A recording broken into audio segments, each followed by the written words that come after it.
Have you ever wondered if the future could be known? For over 1,000 years, one place held the answers that kings and commoners alike desperately sought: the Oracle of Delphi. But what was the real story behind this legendary figure? Was it divine prophecy, political manipulation, or something else entirely? Hello everyone, welcome back to the Nightforge. Today we journey back in time to unravel the secrets of the most powerful oracle in history. Nestled on the slopes of Mount Parnassus, the sanctuary of Delphi was considered the Amphilos, the navel or center of the ancient world. Pilgrims from across Greece and beyond would undertake treacherous journeys, bearing lavish gifts, all for a chance to ask a single question of the Pythia, the priestess of Apollo. These weren't just simple questions about harvests or marriage. We're talking about declarations of war, the founding of colonies, and the very fate of entire civilizations hanging in the balance. The process itself was shrouded in mystery and ritual. The Pythia would first purify herself in the Castalian spring, then enter the inner sanctum of the Temple of Apollo, a restricted area known as the Adyton. There, she would sit on a sacred tripod positioned over a chasm in the earth. It was said that she would breathe in sweet-smelling vapors, or pneuma, rising from the fissure, which would send her into a trance-like state. In this ecstatic state, she would channel the god Apollo himself, delivering prophecies in a frenzy of cryptic words and enigmatic phrases. These weren't your everyday horoscopes. When Croesus, the fabulously wealthy king of Lydia, asked if he should attack the Persian Empire, the oracle famously replied, "If you cross the river, a great empire will be destroyed." Confident this meant his own victory, Croesus marched to war, only to see his own empire fall. The prophecy was true, but its ambiguity was its power. This dual-natured divine guidance wrapped in a cryptic riddle was Delphi's signature.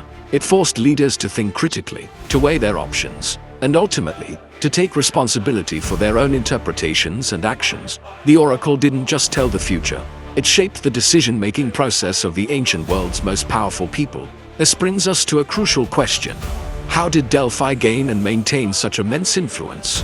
The answer lies in a brilliant network of information. The priests who interpreted the Pythia's ramblings were some of the most well-informed individuals of their time. They gathered intelligence from the thousands of pilgrims who passed through, creating a geopolitical database that was second to none.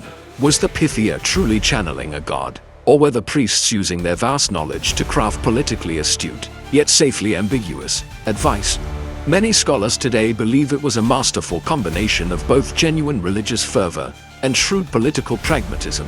Let's look at Athens, for example. Before the pivotal Battle of Salamis against the invading Persians, the Athenians were terrified. The oracle's initial prophecy was grim, promising utter destruction, but a second consultation offered a glimmer of hope, advising them to trust in their wooden wall. Some interpreted this as the wall around the Acropolis, while the statesman Themistocles argued it meant their fleet of wooden ships. He convinced the Athenians to evacuate the city and face the Persians at sea. The resulting naval victory was a turning point in Western history, and it was a path forged by interpreting Delphi's riddle. The oracle didn't command them to build a fleet, it provided a puzzle that a brilliant mind could solve, galvanizing an entire city into action. The influence of the oracle was woven into the very fabric of Greek society. Before any major state decision, consulting Delphi was not just recommended, it was practically mandatory. Colonists would unset sail to found new cities like Syracuse or Byzantium without the oracle's blessing. Lawmakers, including the legendary Lycurgus of Sparta, sought divine sanction for their constitutions. Delphi acted as a stabilizing force, a supreme court of divine authority that could legitimize rulers, resolve disputes between city-states, and provide a shared sense of cultural and religious identity for the fractious Greek world. Its pronouncements became history, shaping the political map and the course of civilization for centuries. So, what happened? Why did the voice of Apollo fall silent? The decline of Delphi was a slow burn, not a sudden collapse, as the Greek city-states were absorbed into larger empires. First by Macedon and then by Rome, Delphi's political relevance began to fade.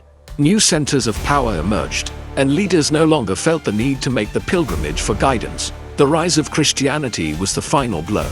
Its monotheistic certainty offered a stark contrast to the ambiguous riddles of the old pagan gods.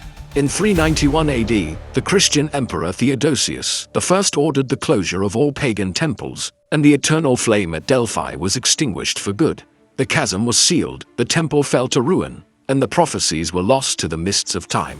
For thousands of years, the enigma of the Oracle of Delphi has fascinated us. We've heard the whispers of her cryptic pronouncements and their astonishing accuracy. Today, we've pulled back the veil to see how her insights were not just predictions, but powerful catalysts that shaped politics, sparked wars, founded cities, and forged the ancient world as we know it. The story of Delphi reminds us that the quest for knowledge and guidance is a timeless human endeavor. Its legacy isn't just in the ruins on a mountainside, but in the very foundations of Western thought, politics, and philosophy. What was once the center of the world is now a whisper from the past, a powerful reminder of how wisdom, whether human or divine, can change the course of history. Thank you so much for joining me on this journey through time. If you enjoyed unraveling this historical mystery, please hit that like button and subscribe for more deep dives into the stories that shaped our world. Let me know in the comments which historical enigma you'd like us to explore next. See you in the next video.